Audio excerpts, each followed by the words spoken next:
We're back here on Giants.com, and today's Giants Insider is ESPN Insider Dan Graziano. Dan, thanks for joining us. Sure thing, John. How you doing? I'm doing great, and Dan, of course, used to cover the Giants, now a national reporter for ESPN. Dan, let's start with the Giants. The one big move they've made already is putting the franchise tag on Jason Pierre-Paul. What do you think that means moving forward now, trying to work out a long-term deal? I think they'd like to work out a long-term deal, but I don't think the fact of the franchise tag, from what I understand, indicates that they're particularly close. It seems to me that the Giants have decided they're a win-now team, coming off an 11-win season, and when they've won Super Bowls in recent years, they've done so with a deep, talented pass rush. Not going to be a lot of pass rushers of Jason Pierre-Paul's caliber hitting the market, so if you want to maintain that 1-2 punch with Olivier Vernon and someone real strong on the other side, you don't let Jason Pierre-Paul leave.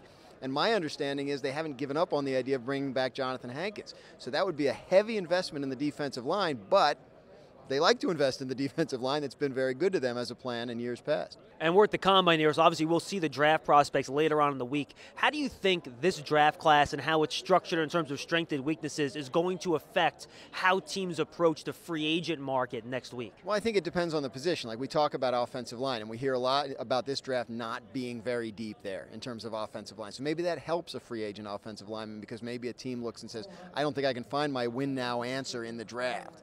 Obviously, quarterback is always a fascinating position, but the draft is supposed to be very, very deep at defensive end, at defensive back, at running back, maybe not so much at wide receiver. Yes, at tight end. So it depends on the positions. You know, if you're Martellus Bennett trying to get a big contract and you're talking to teams and you're playing hardball, maybe that team says, well, I can get just as good a tight end in the first round or the second round this year. So I think when you look at those positions in the draft where it's deep, that might cause teams to wait. Whereas in free agency, if you have a position where you don't think you can answer there, that might push those prices a little higher.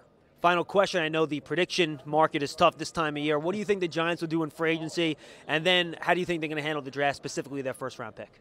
Oh, well, I think, picking is, when the last couple of years when they've picked higher, it's been a little easier to forecast. Yeah. But, good for them. They're picking down at 23 this year. That means they had a great year, obviously.